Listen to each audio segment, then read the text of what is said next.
Luka Doncic this season has been eating up the stat sheet alive. The guy this year is averaging an inhuman 34 points, 9 rebounds, and 10 assists, and is carrying the Mavericks to the 5th seed in an ultra-competitive Western Conference. And you know the last time someone put up a stat line even close to this? Yeah, we all knew damn right he was going to win the MVP. And despite Luka putting up the same, if not a better stat line, he isn't even the front runner for MVP this year. But what if I told you that Luka Doncic doesn't actually deserve the 2024 MVP?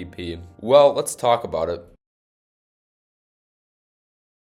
Nikola Jokic should be winning his 4th straight MVP this year. In 2021, the man led the league in PER, win shares, box plus minus, and value over replacement score, all of the popular advanced stats, and averaged a very healthy 26 points, 11 boards, and 8 assists. In 2022, he was also putting up record-breaking efficiency and production while averaging 27, 14, and 8. In 2023, he should have won his 3rd straight MVP, but my guy Kendrick Perkins had different plans. But he showed everyone why later in the playoffs. And this season, Jokic is continuing his dominance over the league, averaging 26, 12, and 9, while leading the league in almost every advanced stat. And he's doing this while leading the Nuggets to the 2nd best record in the league and the best in the West. Scratch that, Jokic isn't even just leading the Nuggets, he really is the Nuggets. The man literally is the backbone. Never mind, he's the whole skeleton of the Denver Nuggets offense. With the scoring presence, playmaking abilities, and sheer offensive gravity Jokic has, it makes the Nuggets offense quite impossible to guard when they're on fire.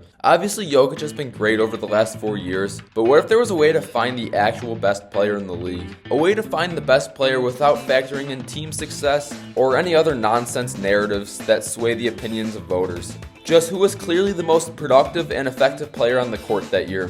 What would that look like? Well, lucky for you, we have a way to do that. Introducing the system that was originally made by Jimmy Highroller, but I've made my own tweaks to it. The system is called Season Score, and it accounts for pretty much everything a player does on the floor. How the scoring system works is a combination of the 5 basic stats, so points, rebounds, assists, steals, and blocks, and it also combines the 4 main advanced stats that Basketball Reference likes to use, so PER, win shares, box plus minus, and value over replacement. So not only did I find the stats of the players from this year, but I also found them dating back as far as the 1973 and 74 season, the first season where steals, blocks, and the most popular advanced stats were kept.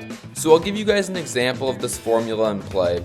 In 1988, Michael Jordan had a very impressive season, averaging 35 points, 5.5 rebounds, 5.9 assists, 3.2 steals, and 1.6 blocks, and his advanced stats looked like a PER of 31.7, 21.2 win shares, and a value over replacement score of 13. His basic stats would add up to 51.2, and his advanced stats would add up to 78.4. This would bring his total MVP score up to 129.6. But before we look at all of these scores, I want to give you guys some context about the value of these scores. When looking at the value of each score, around 30 is the average of a role player, 50 points is around a starter, 80 points is the average score of a superstar, 100 points will give you the MVP in most seasons, and a score of 110 plus will put you in the history books for one of the greatest individual seasons of all time. So I found the season scores of countless superstars, and the new MVPs look a little something like this. Right off the bat, we can see that Nikola Jokic from this season all the way to 2021 should have won the MVP every year. James Harden wins an additional 2 MVPs, one in 2015 and one in 2019. LeBron takes away Derrick Rose's MVP in 2011. LeBron from 2008 to 2013 won 6 straight MVPs and won the award in his 3rd year in the league in 2006. Kevin Garnett snags another MVP in 2005 along with his 2004 award. T-Mac comes in and steals 2 MVPs. Shaq wins back-to-back in 1999 and 2000. David Robinson wins an additional MVP in 1994. Michael Jordan wins 2 MVPs in the late 90s and has a 7-year streak of winning the award from 1987 to 1993. Larry Bird adds on another MVP to his already existing three-peat. And Kareem, if advanced stats and steals and blocks were recorded with his best Milwaukee Bucks years, he would probably have 10 or more MVPs, but from 1974 and on, he finishes with 7. This model is great because it shows who ruthlessly was the best player in the league every year. When comparing the MVPs found by season score and the actual MVPs that were selected, the results look very different. MJ finishes with 9 new MVPs, while he only had 5 before, while Kareem Abdul-Jabbar actually has 6 real MVPs. From 1974 and onwards, it's only 4. And Kareem finishes with 7 new MVPs. LeBron also comes out with 7 new MVPs compared to his prior 4. Larry Bird finishes with an additional 1. Jokic also has 4. Harden, Garnett, T-Mac, and Robinson come out with more MVPs than originally. One of the biggest surprises on this list was seeing Magic Johnson go from 3 MVPs to 0. Seeing Kobe with 0 new MVPs is also kind of weird. And other great players that sadly didn't finish with any new MVPs are Allen Iverson, Bill Walton, Hakeem Olajuwon, Charles Barkley, Joel Embiid, Steve Nash, and Bob McAdoo. Looking at the new MVPs compared to the old ones, there's a lot less diversity on the left side. It's like the rich become richer and the poor become poorer phenomenon. But what are the actual scores of these players though? Well, let's look at it. The first thing that pops up when I see this list is the dominance of Michael Jordan at the top. MJ has the 2 greatest seasons ever in the 1998 season and the 1989 season, where he had scores both over 125. He also has 4 of the top 7 greatest seasons of all time, and 6 of his greatest seasons are in the top third of greatest seasons. LeBron James has a mix of MVP seasons on here. He has some in the top third like 2009, 2010, and 2013. He has some in the middle like 08, 06, and 2012. And his 2011 season, which places at the bottom. But someone who unfortunately has a lot of bottom placing seasons is Kareem Abdul-Jabbar, who only has 1 season that would be classified as above average. Truth be told, in the 1970s, a lot of the competition in the NBA was diluted due to the prominence of the ABA, so it took a lot less of a campaign to win the award. But nonetheless, 7 MVPs is still very impressive. Another player who has a lot of bottom-dwelling MVPs is Larry Bird, who has 3 MVPs in the bottom third and 1 in the middle third. James Harden has 1 in each quadrant. His 2019 season goes down as one of the greatest ever. Finally, another player that has multiple seasons in the top third is Nikola Jokic, who has 2 top 10 seasons and 1 top 5 season with his 2021 and 22 campaign. So I think this proves that every MVP isn't the same, and that there are going to be some MVP races that take an over-the-top season to even compete, while others feel like stealing candy from a baby. So let's look at a few examples of both.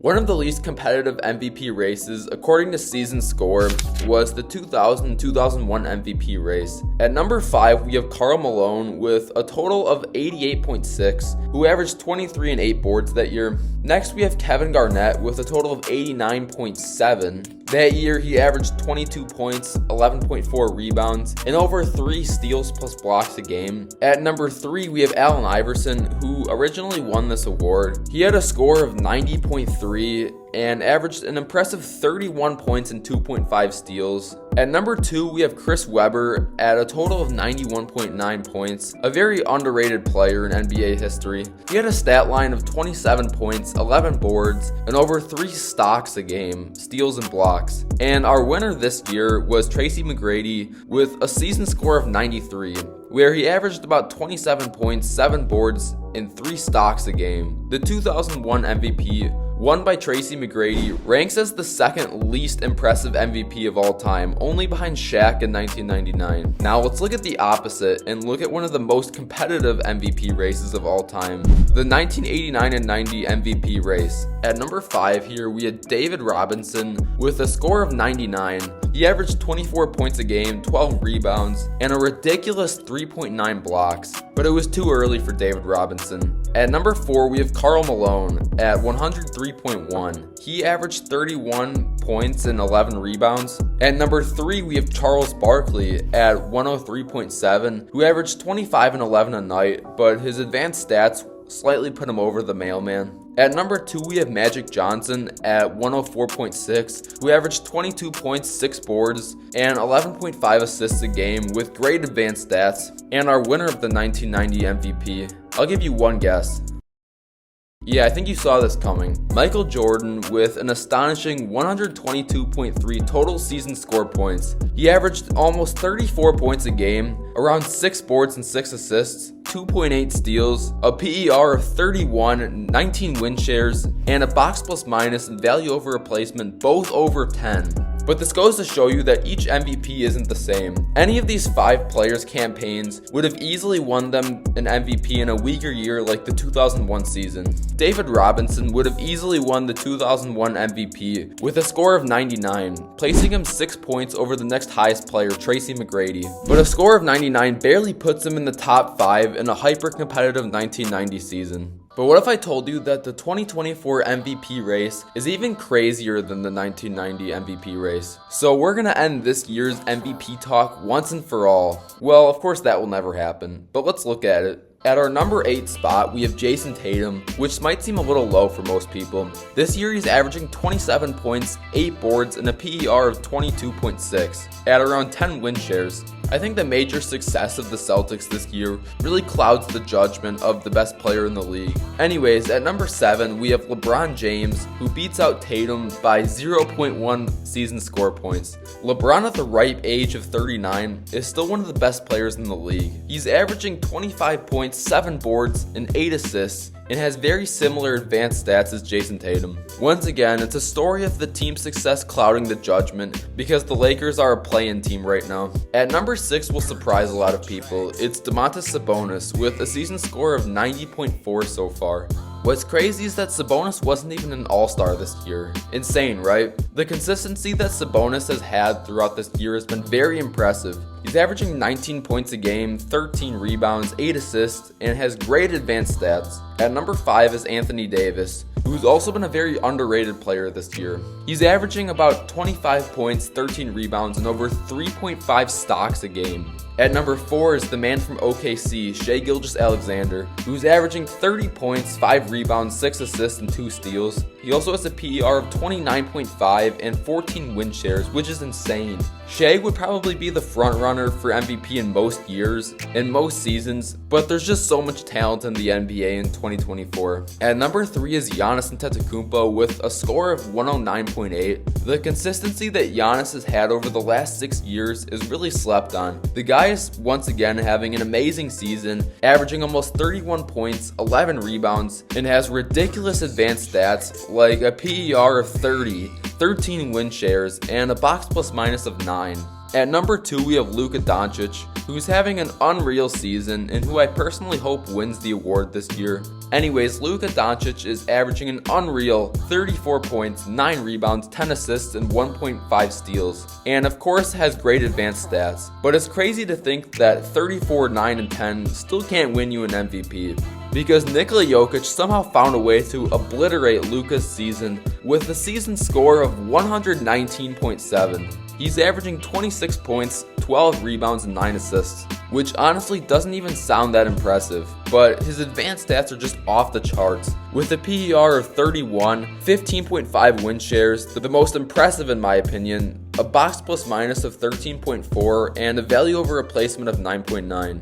So ladies and gentlemen, this is what your 2024 MVP race should look like. I hope you all enjoyed.